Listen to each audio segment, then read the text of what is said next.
construct only 1799 resource centers in place of 6,335 up to March 2024, representing slow progress and provision of these facilities for CWSLs.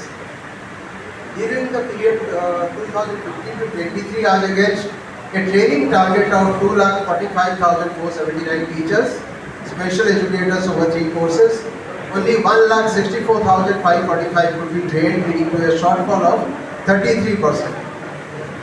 Then infrastructures like ramp with handrails, barrier-free access, and suitable toilets for CWSN could not be developed in 4,083 and 43,313 and 43,778 schools respectively in the state. As of March 2023, out of 70 sponsored special schools, it was observed that ramps with handrails for barrier-free access and suitable toilets for children with special needs were not available in 17 and 32 sponsored special schools. I would not now go into every detail, but I will tell you that we had conducted a performance audit on the implementation of Samagra Shiksha. So it's a good report. I would request all of you to go through the salient features of that report, great findings, and how the state is lagging in school infrastructure, etc. You can find out. Then we have one report on land management in tribal areas and Anganwadi services under integrated child development services. There also there are very good findings. You can go through them.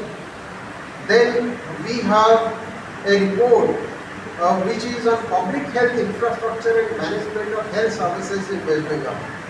Report number 3 of 2024. Again, this is a very holistic report as to what kind of health infrastructure are available in the state. A great report, and I am not also going into all of them. You will find the details in our reports, and these press briefs will be made available to you. Then we have a performance audit on the efficacy of implementation of 74th Constitutional Amendment Act. That is also there. So, and then there is a press brief on the report of the examiner of local accounts on Panchayati Raj institutions. As you know, this state has, the CAG is the only primary auditor for the state of West Bengal, where the ELA actually prepares the reports for the Panchayati Raj institutions and urban local bodies. The ELA is sitting here, Mr. Sriraj. So you can see him, he prepares the report. So thank you friends, these are a snapshot of, I would have spent more time with you guys, but at one go if 12, 13 reports get late, then I don't have also time to brief you in detail. But the details are all available. My officers will make them available to all of you, and thank you for coming in good number to make this happen, and thank you so much. 4 years to take out so many reports that we have been producing every year. As far as my office is concerned, our reports are slightly different from the audit report briefs that are included in your press brief. The accounts products are not included in your press brief, but we are distributing these accounts reports. These are basically storehouse of data. What is there in the state's finance audit report for that particular year is based on the data that is available in the accounts. So I just would like to tell you how to go through the accounts. With so much of ocean of data, it might appear slightly incomprehensible. But accounts, there are basically 2 reports for each year. These are not numbered unlike the audit reports that Manish just gave you an example of. There is a finance accounts report for the government of West Bengal for the specific year. The latest one is for the 24-25. We are working on 25-26 right now. Then there is appropriation accounts for the year 24-25. So what's the difference, finance accounts and appropriation accounts? The second one basically gives you a comparison grant-wise, department-wise, how much money was budgeted, what was saved, what was excess spent over the budgeted amount, where the savings lie, etc. That's a detailed grant-wise. You will see there is reporting within the appropriation accounts, which is one of the fat documents that we are distributing. Second one, the first one rather, is the finance accounts. Now the finance accounts has 2 volumes. So the first volume is a small one because it has summary information. It has 13 statements. It is all summary information starting with the financial position of the government. Second is receipts and disbursements of the government, and so on and so forth. We talk about details of revenue expenditure, then capital expenditure, loans taken, loans given, etc. And so that is the summary statements. 13 summary statements are in finance accounts volume 1. If you go to the second one, finance account, that's another very thick book apart from the appropriation accounts, which is mapped to each of the statements in volume 1. So if volume 1 statement number say 3 talk about revenue expenditure of the government, then you pick up statement 14 of the volume 2, and you then get the details of revenue expenditure, which can be broken down according to the heads. Let's say you're all interested in the receipts of the government. Somewhere the principal AG just told you that in the last year the state's own tax revenue has been slightly above 2 lakh crores. Now you are interested, maybe if you look at 4 years of accounts, that which are the heads where revenue is absolutely stagnant, which are the heads where actually revenue is coming in, and we as stakeholders of the state, we may be also interested to know that actually the grants in aid from the central government has drastically gone down in the last 5 years. Who knows why? But the data is there if you want to look at the trends. Similarly, I can give you a lead. You look at tax revenue and non-tax revenue. So non-tax revenue is something which is not growing in state of West Bengal at all. So for years together it is stagnant at 3,000 crores. Every year look at the budget. If you look at the budget for 24-25, I think we budgeted about 6,000 crores of revenue from that non-tax element, but we remain at 3,000 crores. If you look at this year's budget, we budgeted 9,000 crores. The accounts are not out yet. I am sure that it will be again stagnant at that rate. So if you're really interested in playing with information, that is the report you should look at. The other reports, they are the pictures already made. You do not have much room to interpret. You will know what the CAG's recommendation is, and we would like that you produce that to the public for greater dissemination. But the accounts documents are where, if you are interested in following trends, you look at any head over 4 years and you will know how it is growing or shrinking. So I invite you to do that, and all the best. Thank you once again.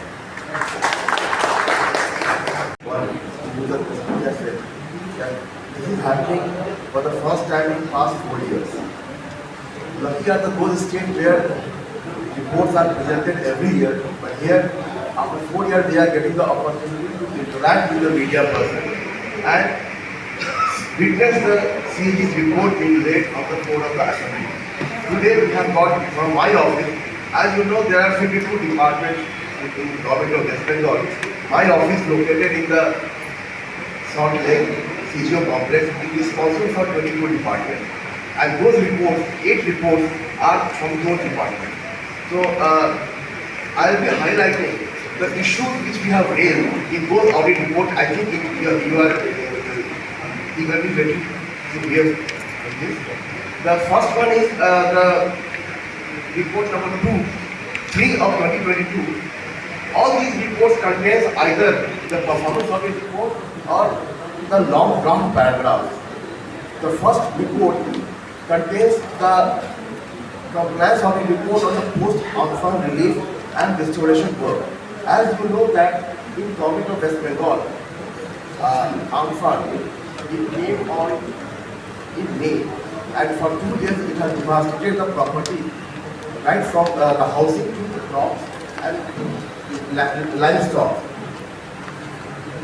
Government of West Bengal received grants from the central government and distributed. We found many irregularities, and those details are there in the report. You can go through that. I guess you have got the press brief. Details are there in the brief. and you also got the pen drive. All the detailed reports in the PDF format are there. The second report is on the report 2 of 2023. It is also very important from the point of view that we have commented on the implementation of the Lok Prasad Prakalp. This is a scheme given to recognize the local artisan, Lok Prasad Prakalp. There are also irregularities. We have noticed, those details are there. Then coming to the next report, report number 1 of 2024, it is also very important from the point of view of the, because we included the solid waste management conducted by in the urban local body. These are the only functions which have been completely devolved all over India in local body. And we have commented on how the solid waste management are being done by all the local bodies, especially in the KMDA. And the management of the regulatory assets by the power sector enterprises. The fourth report is report number 3 of 2025. Is very landmark report from the environmental point of view. You can see how government of West Bengal has implemented schemes for the water pollution. So those districts which are affected by the arsenic, those are there indicated, and how government of West Bengal has implemented those schemes are there in the water pollution report. Next report is report number 6 of 2025. It contains the working and upgradation of the facility for the tourism. From the tourism point of view, what West Bengal has done, those details are available in this report. And also it's very important that we commented on the e-procurement module, because PWD department and Public Health Engineering department, they procured using e-procurement module developed by the NIC. So there is a problem in the application of general controls in the e-procurement module. You go through the report, press brief, we have briefly given that. And the detail, if you want to go through, you can go through the report. I recommend that you please go through the report.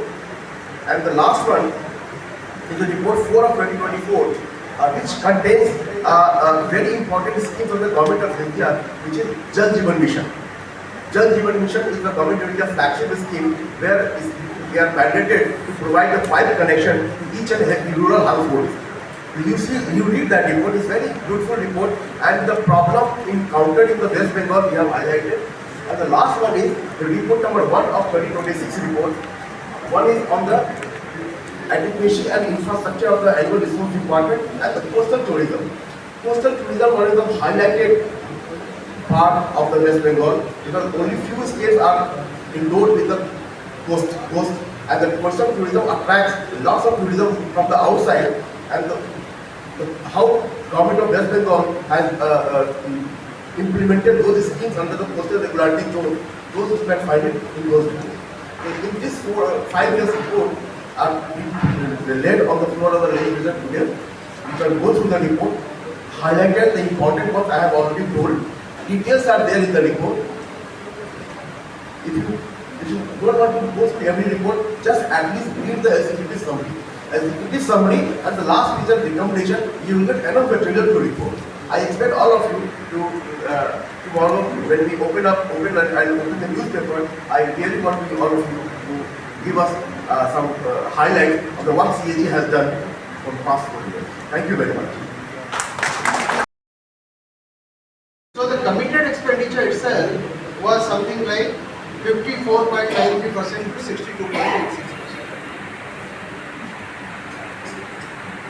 Then I am coming to capital expenditure.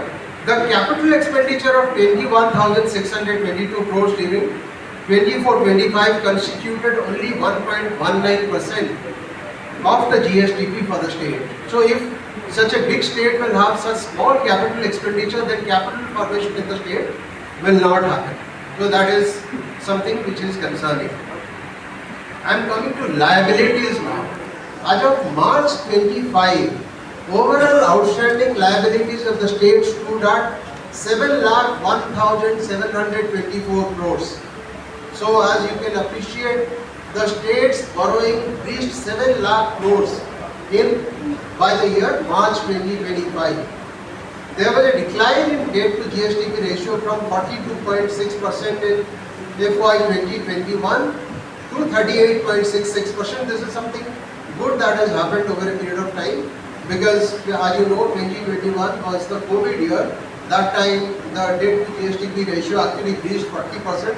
It has slowly come down to 38.66%. Interest payments relative to revenue receipts fell from 22.77% to 21.25% during financial years 2021 to 2025. So these are some of the things, and more information you will get in our 4 state finances audit reports, and then you can compare and you can get even more data. Then let me come to the other reports. I'll just read out which are the more important reports that we have prepared, and they were laid in the assembly in this session today only. And one is the utilization of state disaster response fund in West Bengal and implementation of university scheme in West Bengal. Then there are audit paragraphs also, like irregularities in disbursement of pensionary benefits and inadmissible payment of around 15.82 crores. Now, utilization of state disaster response fund in West Bengal, we found that in violation of guidelines an amount of 218 crores were kept outside the SDRF, which resulted in loss of interest amounting to 4.5 crores. Then there is one point in which we found that total of 4,61,000 beneficiaries in affected mojas of Hooghly and Purba Medinipur districts were eligible for getting assistance for crop damage due to cyclone Yas, YAS. However, there were 1,779 beneficiaries who received the assistance more than once. This resulted in excess payment of 22.83 lakhs. Cross verification of records disclosed that relief materials valued at 15.38 crore were issued from directorate, districts, subdivisions, but not accounted for in the records of the concerned receiving authorities. Resultantly, relief material valued 15.38 crores could not be traced during the audit. Now, SSC on implementation of USD scheme. In West Bengal, once a beneficiary becomes eligible and was availing the beneficial assistance, this was an unemployment scheme that was in force in West Bengal. Once a person becomes eligible and was availing the financial assistance, she could technically continue to draw the benefit for a period of 27 years. So he does not have any motivation to apply for a job because he is getting this loan. But the problem was this number was capped at 1 lakh. So in university scheme, only 1 lakh students or unemployed youth could get a loan. So that was the problem. This clearly restricted the scope opportunity of the subsequently enrolled candidate to get financial assistance. This was evident from the fact that 1 lakh beneficiaries receiving financial assistance from the university, out of those 71,423 beneficiaries, more than 71%, had been receiving the benefit for more than 5 years. 36% of the beneficiaries had been availing university financial assistance for 9 to 10 years. So 71 for more than 5 years, 36% for more than 10 years. So this is one report. Then there are some other reports I'll just read out. This is the Swasthya Saathi scheme, which now I believe the current government is going over to the Prime Minister's Jan Arogya Yojana. But when Swasthya Saathi was in vogue, we had done a performance audit of that. It's a very detailed report, you can get through them. The salient points I'll bring it before you.